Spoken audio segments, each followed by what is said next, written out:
Bom dia pessoal, tudo bem com vocês? Estamos começando agora a nossa conexão matinal. Que a graça e a paz do nosso Senhor Jesus Cristo permaneça na vida de todos, em nome de Jesus. Pessoal, vamos à palavra de Deus, vamos continuar o nosso estudo aqui no livro de Atos, tá?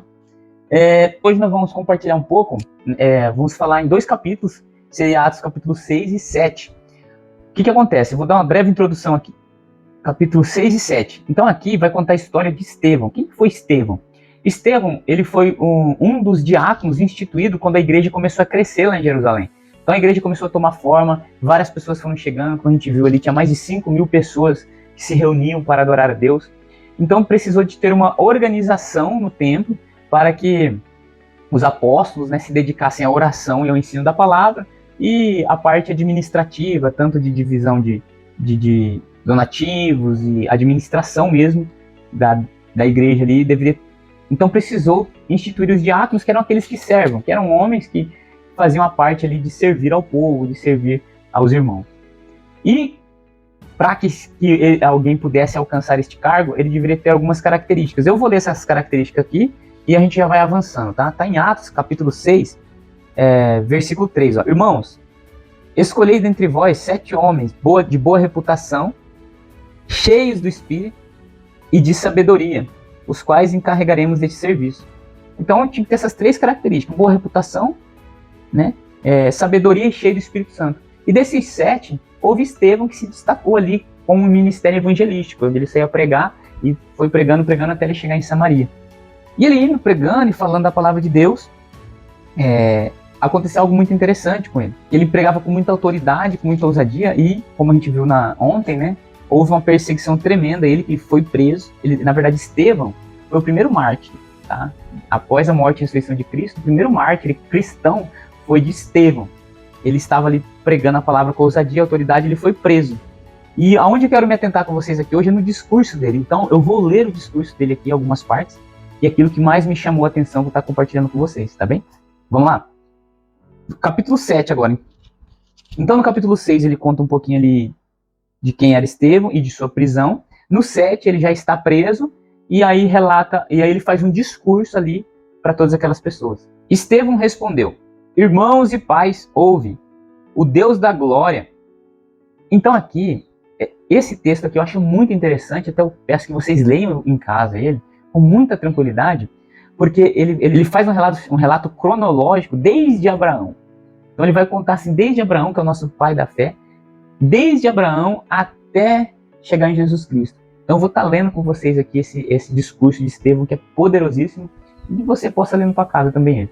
Fique atento à palavra de Deus. Estevão respondeu: irmãos e pais, ouve, o Deus da glória apareceu ao nosso pai Abraão, quando estava na Mesopotâmia, antes de habitar em Harã, e lhes disse: sai da tua terra e da tua parentela e vai para a terra que eu te mostrarei. Ele saiu, pois, da terra dos caldeus e se estabeleceu em Harã. E dali, depois da morte de seu pai, Deus o trouxe para esta terra, onde vós agora habitais. Deus não lhe deu herança nela, nem sequer o espaço de um pé, mas prometeu-lhe dar a sua posse e depois dele, a sua descendência, embora ele não tivesse filho. Então aqui, não sei se vocês sabem, outra hora a gente vai entrar nesse tema, mas Abraão ele não podia ter filho, porque a sua esposa era estéril. E quando Deus chamou ele, Abraão já tinha 75 anos. Então, ele já não tinha virilidade, e ainda assim a sua esposa era estéril, e ele recebe a promessa de Deus falando que ele ia ser pai de nações. Olha que maravilhoso. E Deus falou que a sua descendência seria peregrina em terra estrangeira, onde estaria escravizada e maltratada por 400 anos. Deus disse: eu julgarei a nação do qual forem escravos, e depois disso sairão daí e me servirão neste lugar. Então deu-lhe a aliança da circuncisão. Por isso, quando Isaque nasceu, Abraão o circuncidou ao 8º dia. Isaque gerou a Jacó, e os 12 patriarcas. Então Abraão teve um filho da sua velhice, com Sara, sua esposa. Foi um milagre de Deus, chamado Isaque. Isaque teve um filho chamado Jacó, que logo após se tornou Israel, que teve 12 filhos, que se formou a nação de Israel. E é conhecido na palavra de Deus como os patriarcas. Aí ele vai falando aqui, os patriarcas, os 12 patriarcas. Os patriarcas, invejosos de José, venderam-no para o Egito, mas Deus estava com ele e o livrou de todas as suas aflições. Então Deus vai te livrar de todas as suas aflições. Se Deus estiver com você, Deus vai te livrar. Não quer dizer que você não vai passar por aflição, mas Deus vai te livrar de todas elas. Amém? Aí no versículo 51, ele vai encerrando aqui o seu discurso. Então aqui Estevão ele faz um relato, até chegar ali em Salomão, onde Salomão constrói o templo, né, o primeiro templo de Israel. Ele vai relatando todas essas histórias ali, e ele chega no versículo 51 e fala: homens obstinados e incircuncisos de coração e de ouvido, vós sempre resistiu ao Espírito Santo, assim como fizeram vossos antepassados também faziam. Então não resista ao Espírito Santo. Você que está me assistindo aqui, não resista. Eu sei que muitas vezes a palavra de Deus ela é dura no nosso coração. Ela vem de frente com as nossas crenças, com aquilo que a gente acha que está certo, mas não resista ao Espírito Santo. Não seja uma pessoa com dura cerviz, com aquele pescoço duro que não quer levantar a cabeça e olhar para o alto. Não. Aí ele fala: qual dos profetas vossos antepassados não perseguiram? Mataram os que anteriormente anunciavam a vinda do justo, de quem agora vós tornais traidores e assassinos. Vós que recebestes a lei por intermédio dos anjos, não? Aí olha só. Ouvindo isto, enfureceram-se em seu coração e rangiam os dentes contra ele.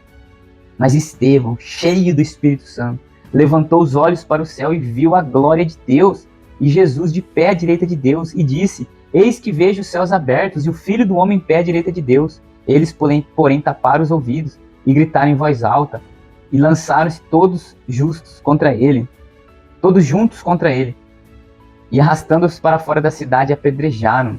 As testemunhas deixaram seu manto aos pés de um jovem chamado Saulo. Então ele dá esse discurso poderosíssimo que a gente leu aqui. E ali, cheio do Espírito Santo, ele olha e vê o céu aberto. E ele fala que viu Jesus, ele enxergou a glória de Deus e Jesus sentado à direita de Deus no trono. Aí o que mais interessante é que daí esses homens ficaram enfurecidos, apedrejaram ele. E ele aqui, ó, no versículo 59. Enquanto apedrejavam Estevão, este invocava e dizia: Senhor Jesus, recebe o meu espírito. Então, ajoelhando-se, clamou em alta voz: Senhor, não lhes impute este pecado. Com estas palavras adormeceu. Então está aqui um exemplo de um mártir, de que ali, sendo apedrejado por sua fé, por seu crescimento, pela manifestação do poder de Deus, ele foi apedrejado, ele foi morto, foi o primeiro mártir da história, após Jesus Cristo. Ele invocava para que não fosse imputado aqueles homens, aqueles pecados. Então eu e você, se você estiver sendo apedrejado, se você estiver sendo perseguido, libere o perdão. Ore por essas pessoas e com certeza a glória de Deus vai se manifestar na sua vida e você verá maravilhas do Senhor. Amém? Vamos orar? Pai querido e soberano Deus, diante da exposição da Tua Palavra, nós Te louvamos, Te agradecemos, Te exaltamos. Precioso Espírito Santo, que o Senhor possa encher a nossa vida com a Tua presença, com a Tua graça e com a Tua misericórdia, e a gente venha contemplar a Sua glória. Pai, perdoa todas aquelas pessoas que perseguem as pessoas que estão nos assistindo, que nos perseguem, Pai. E que o Senhor possa conceder a elas o arrependimento dos seus pecados, em nome de Jesus. Pai, muito obrigado por este dia e pela Tua glória maravilhosa. Em nome de Jesus. Amém. Amém, meus irmãos. Façam um excelente dia. Deus continue abençoando a sua vida, em nome de Jesus.